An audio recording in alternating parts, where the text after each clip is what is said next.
Karibu mdogo wangu. Asante. Jisikie kuwa huru hapa nyumbani, na usifanye kitu chochote kile pasipo kuniuliza, wala usiende popote pale, sawa? Sawa. Jitahidi na uwe makini sana kwa hiki ninachokuelekeza.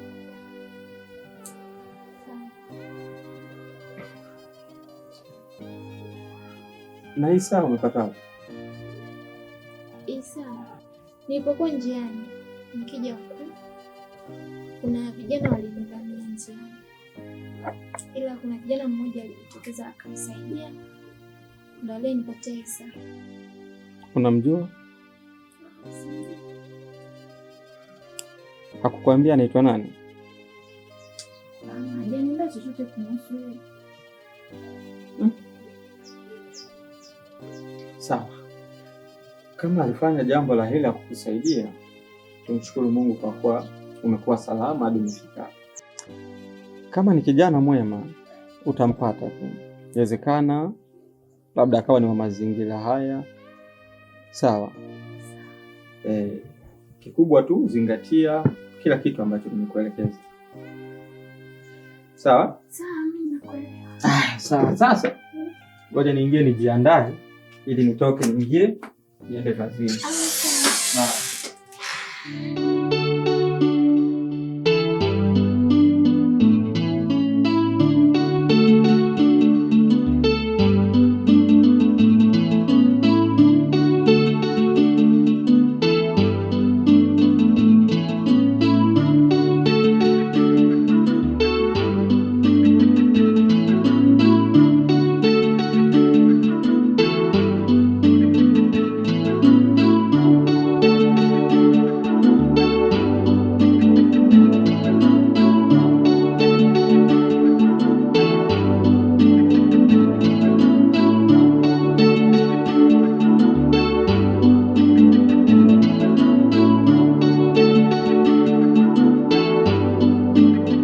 Bora hata nilivyokuona sawa.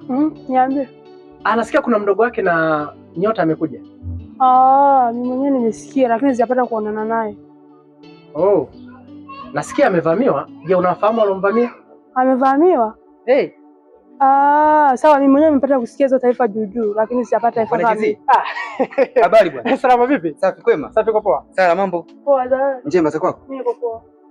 Kuna taarifa kama nimezisikia hivi. Kuhusu nini? Yule mdogo wake na unamzungumzia mdogo wake na Nyota. Hata sisi tunasikia vile vile. Lakini hatukuwa na uhakika wa jambo hili. Sijui wewe kwa sababu umefika pengine unaweza kutupa uhakika wa hilo. Hapana, sina uhakika wote. Na mimi nilikuwa namtafuta mtu ambaye anafahamu hizo taarifa. At least kidogo tupate udaku.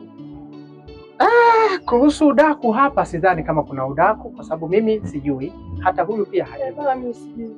Kwani chanzo kilikuwa ni nini? Kiuhalisia mimi mwenyewe sijui. Ila ninachojua tu wale ni marafiki. Ni marafiki kati ya Nyota na Steve. Kweli wale ni marafiki. Mimi mwenyewe nimekuwa naona marafiki. Lakini kinachonishangaza sasa hivi wamekuwa watu wazima, wanakuwa marafiki afu wanaanza kugombana. Kuna kitu hapo katikati. Kwa hiyo inabidi tufanye uchunguzi tuwasaidie warudi kama zamani. Mimi nafahamu ugomvi wao kwa namna ambavyo tumesikia kwa muda mrefu ni kuhusiana na viwanja. Kwa inaweza kuwa kwamba yule ndo amemfanyia kile kitendo. Kuhusiana na hilo kama nilivyosema sifahamu. Lakini mimi ninachofahamu ni ugomvi wao walionao. Unajua wana ugomvi mkubwa ambao kwa sasa hivi katika karne ya sasa ugomvi mwingi ni kuhusiana na viwanja. Kwa mimi wasipoangalia wale wanaweza kuja kuuana baadaye. Kwa tufanye nini bwana Jesse? Kwa sasa kwa sababu hatuna uhakika na hili. Hatuwezi kusema chochote. Ila tutajaribu kuangalia nini ambacho kinawezekana. Okay, basi sawa. Wewe unaenda hivi? Mimi nafika huko kwanza. Sasa bwana mimi nilikuwa naelekea hivi. Anaenda.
We Steve.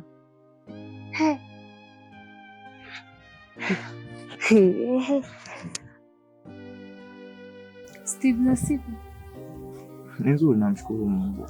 Najua changamoto unazopitia, lakini hata hivyo ushashinda. Haina haja ya kuwaza sana.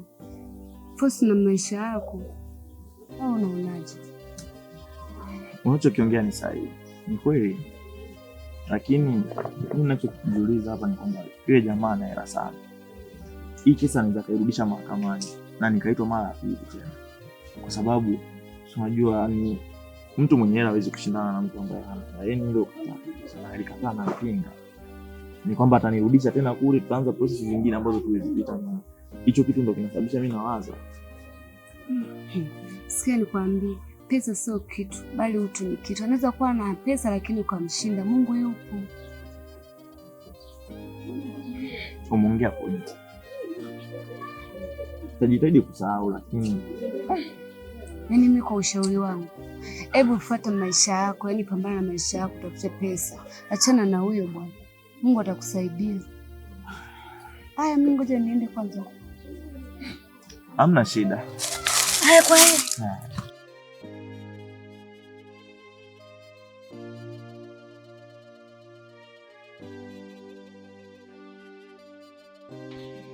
Ni mwezi sasa umepita toka nikutana na yule kijana, na kitu pekee kinachofanya nimkumbuke ni hii saa. Najikuta namkumbuka sana.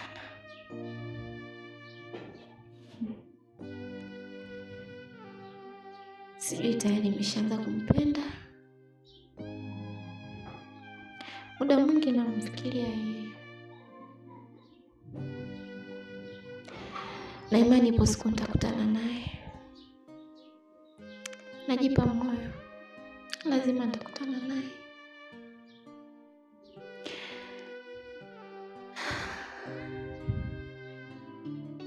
Ndugu yangu, mbona sikuelewi? Unajua hizi siku 2-3 nakuona kama vile una mawazo, unawaza sana wakati hili jambo limeshaisha. Wewe hili jambo nilikwambia, dogo sawa ameshinda kule mahakamani, lakini sisi bado hajatushinda. Na ndio maana nikakuchukua nikakupeleka upande wa pili. Na mtaalamu akatuambia kwamba hiyo 100 aliyokupa ndio kifungo chake. Na akakwambia nenda umpe mdogo wako wa kike. Haya, umempa dogo au hujampa? Hiyo kweli mimi na anacho kila kitu. Na ndio maana mimi ninaamini kwamba tumefanikiwa, kwa sababu nimekabidhi kila kitu. Sasa kama tumefanikiwa, shida ni nini mpaka unakuwa na mawazo halafu huonekani? Yaani leo ni siku ya 3 sikuoni. Mpaka nikaamua nakuja nakuta una mawazo. Ni kweli, unaona mimi siko sawa. Mimi nimeshamdhibiti kwa 100% kwamba sitoke wapi? Ndani. Na asifanye chochote kile pasipo kunishirikisha mimi. Kiujumla hajawahi kufanya chochote kile. Hajatoka nje na hajafanya chochote kile. Mimi nachokiwaza ni kwamba je, yeye ataweza kustahimili hiki nilichomwambia? Sasa kwa nini ashindwe? Na akishindwa ndio tumefeli. Sasa wewe ndio uchague. Atashindwa au atafaulu. Hakikisha unakaa na mdogo wetu unamwambia, huyu ni mtoto wa kike, unamueleza tu na awe makini. Japokuwa ana changamoto lakini mueleze ili awe makini, ili sisi tuweze kushinda hili swala. Sasa mimi nadhani tuonane jioni, tupate hata 2-3. Maana naona ndugu yangu umekuwa na mawazo sana. Usiwe hivyo. Wewe sio yule nyota ninayemjua. Sawa. Mimi ngoja niende.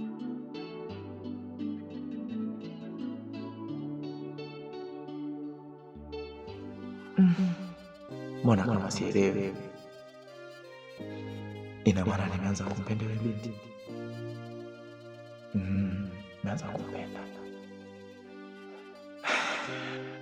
Mbona anaonekana kama vile sio mwenyeji hapa mtaani? Anaishi wapi? Afu nilisahau kumuuliza ataitwa nani. Sijui anatokea wapi. Nijitahidi sana.